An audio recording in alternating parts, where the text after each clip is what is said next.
You started tracking your food because you wanted to feel more in control. And for a while that did work. But at some point, the tool that was meant to simplify things for you started taking up more headspace than the food itself. So that's what I want to talk about in this video today. And before I get into the video, there's a cool piece of research that I love called the milkshake study. And this is basically a study on how the way you think around dieting and food affects your actual hormones in your body. So stick with me for that later on.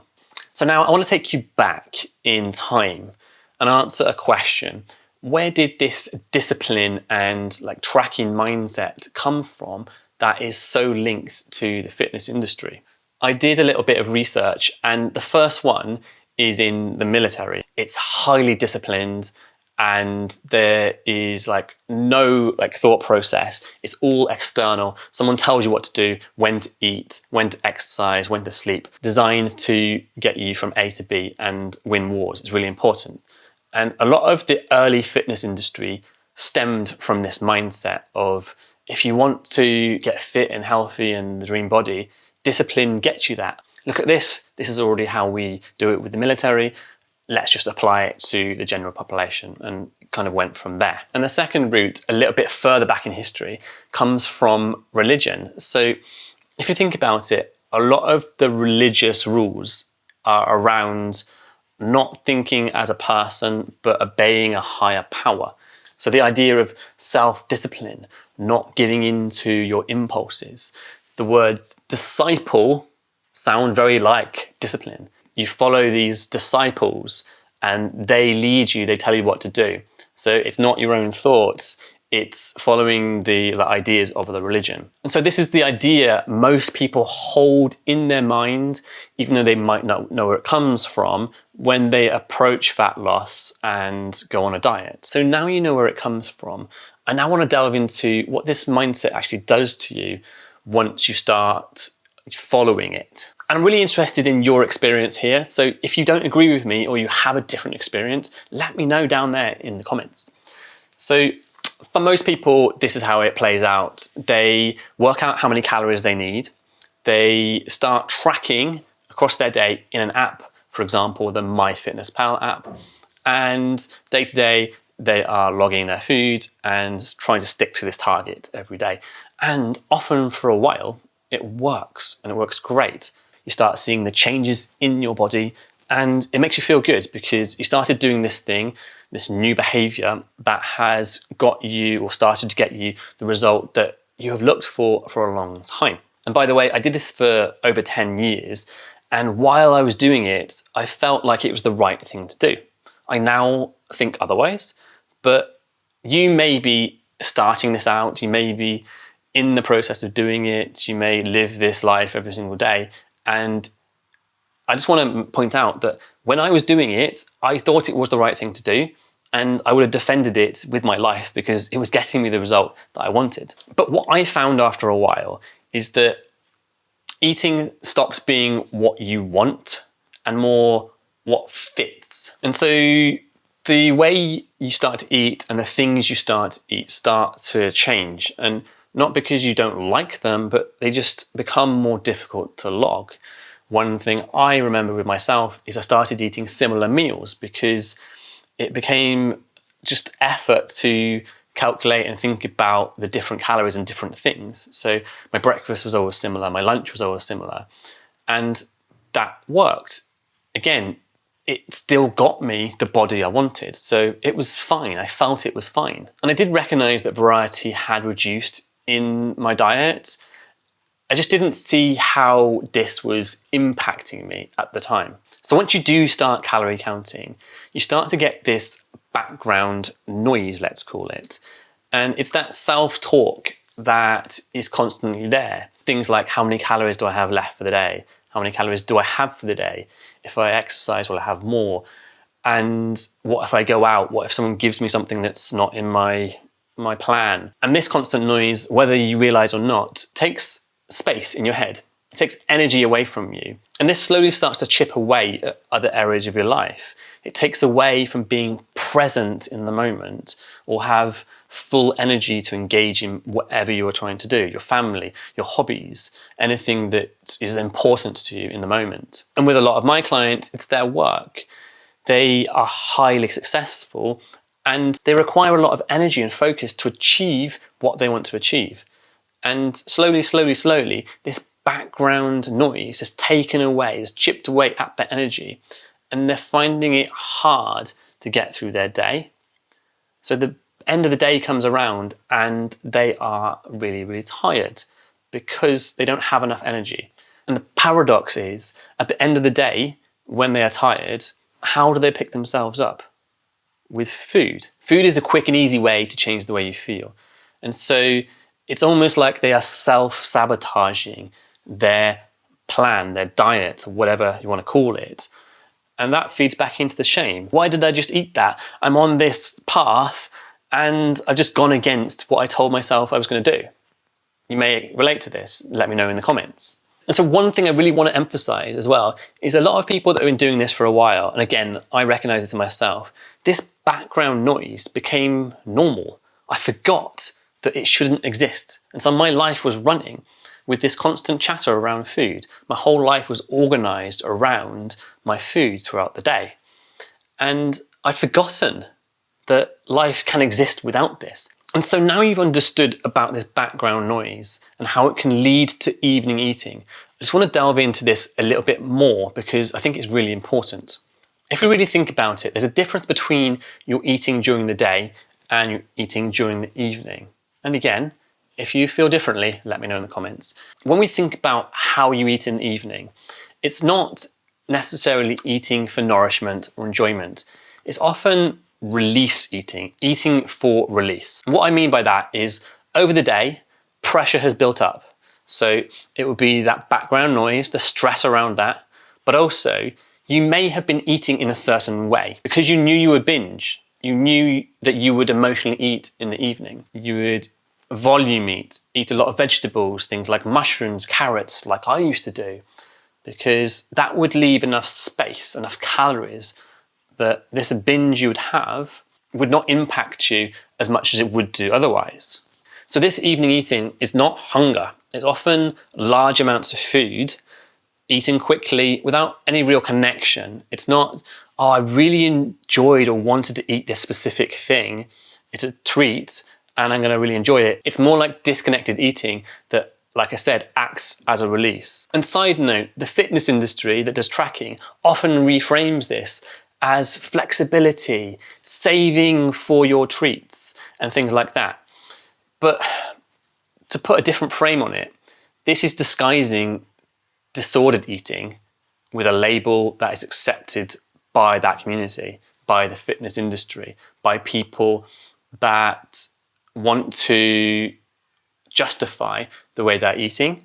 But what I have learned over time is that this way of eating is caused by the restriction of the tight control around needing specific numbers, counting, weighing, and things like that. And if you've ever done more steps or trained harder or burnt more calories to earn more food, usually at the end of the day, then think about it for a second. This isn't discipline. This is, again, going into like the territory of disordered behaviors to earn calories just to be able to eat those foods and feel almost safe that you're not going to put on weight or ruin your results. And it's worth thinking about for a second where that comes from.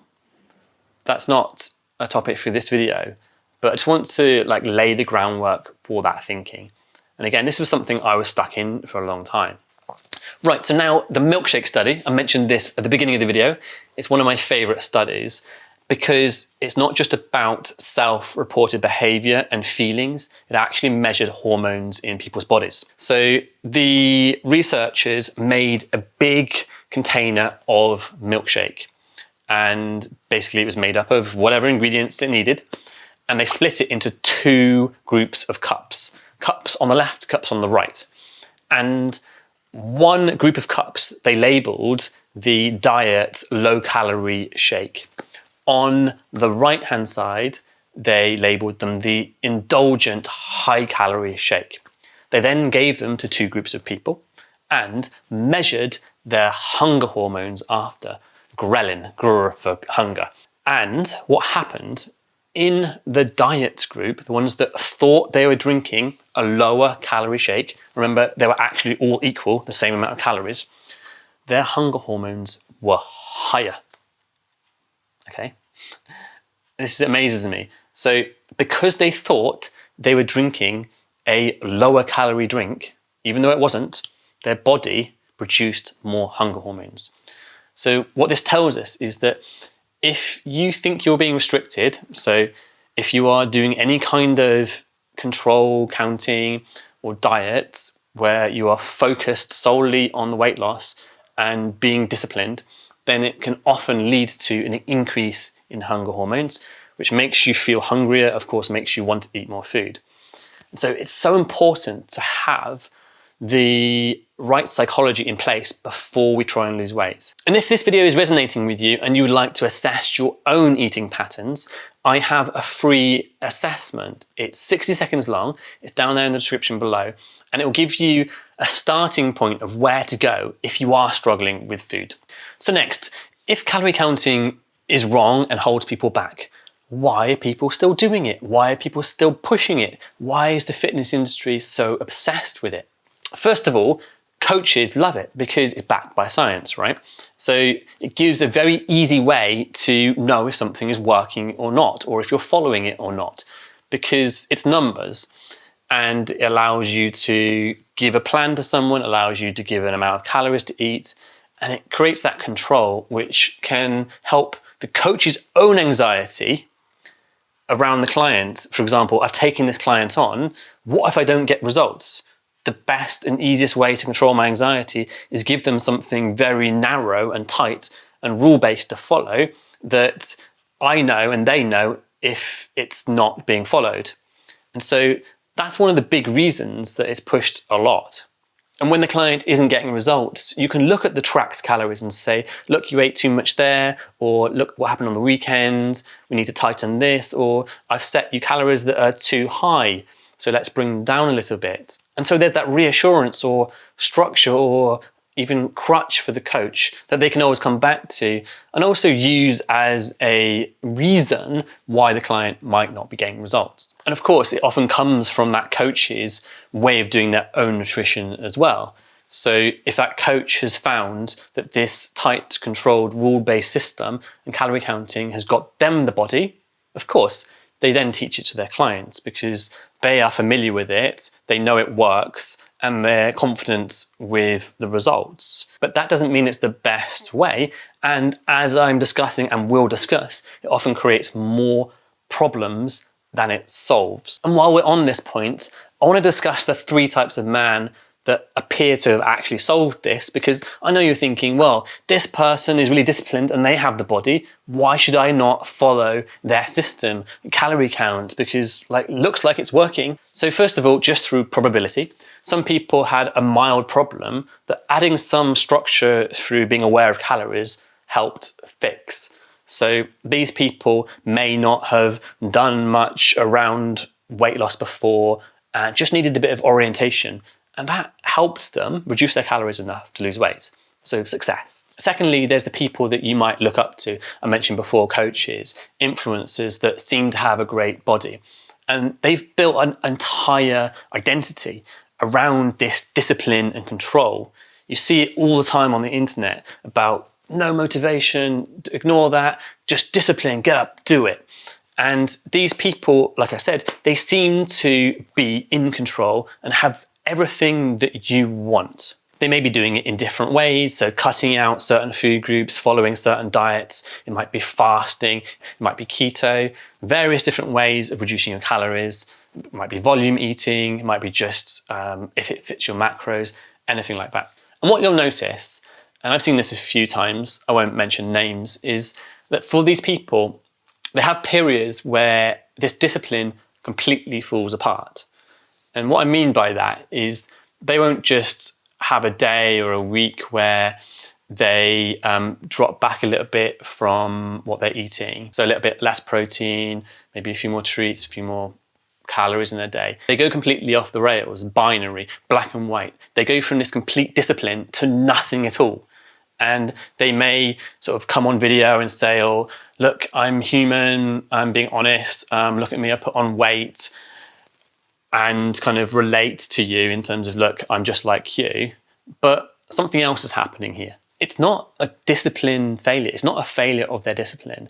It's their rules and control causes so much stress and background noise that at some point it just completely falls apart.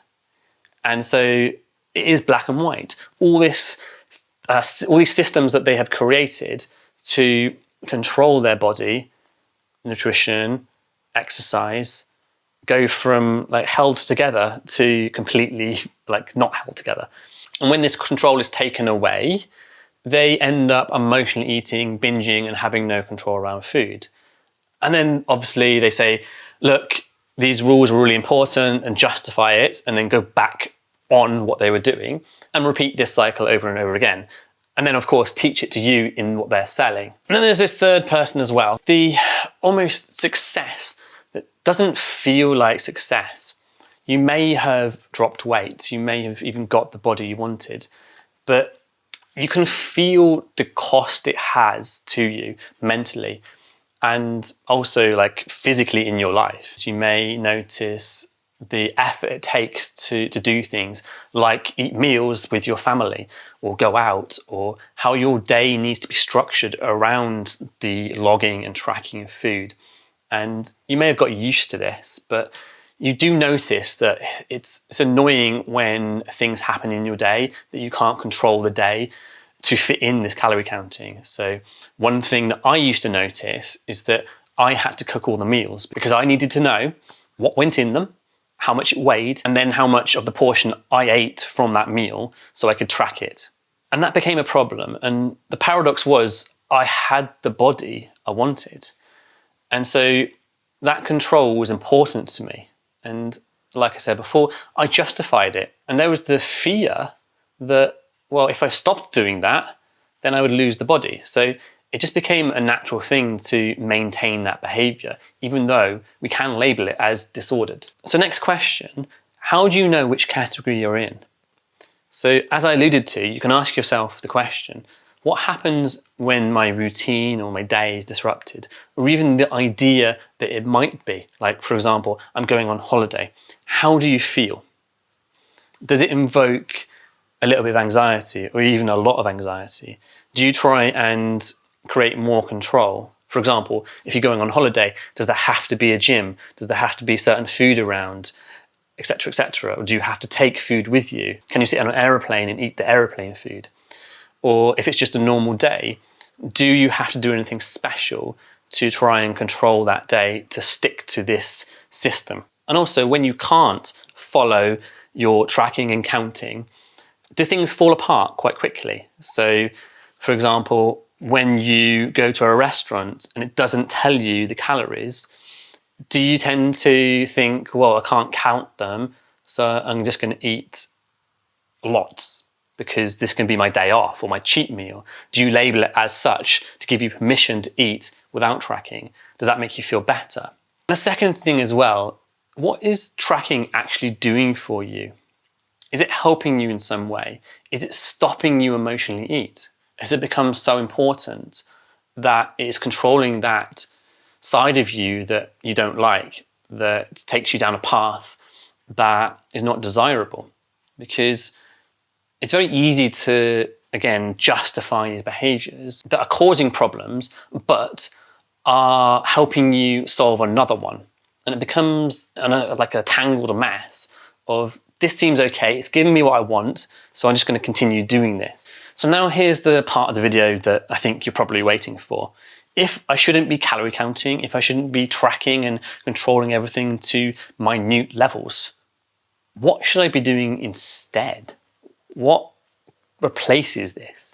To be honest, it's a little bit more than this video is going to cover. But number one, you need to do the psychology stuff. You need to be able to solve your emotional eating. because if your control is in place to stop you overeating where you can't control, then when you take it away, this emotional eating comes back. Like I said before, the control often creates more emotional eating because by the end of the day, there's so much pressure built up that you need to release, and that's often done through food. And so it's paradoxical. And so that's the first stage, working on your emotional eating. And this is what I do with clients, by the way.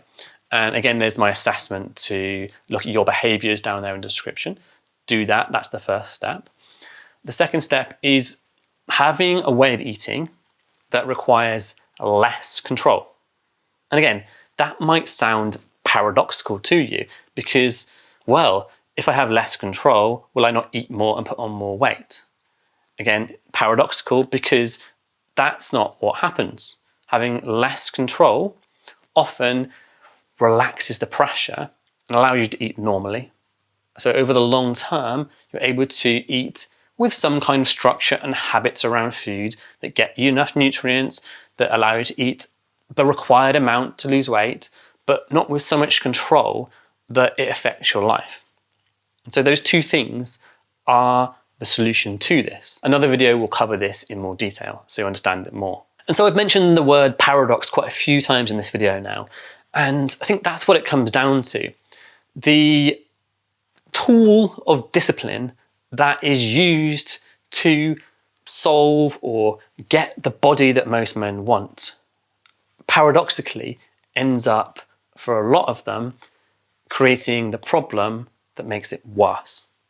It creates that pressure and that feeling of boxed in that makes you eat more and can often, just create all these behaviors in your life that build up and up and up and up. And suddenly you realize your life is basically not your life anymore. It's a life based around extreme control, often using apps and tracking to make sure everything is going as you want it to, without the ability to trust yourself and know that you yourself, without these numbers, can eat and exercise and still have the body you want.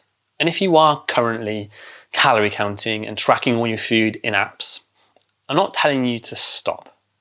This video is for awareness because I know from experience how hard it is to stop when it is giving you something, that body that you want.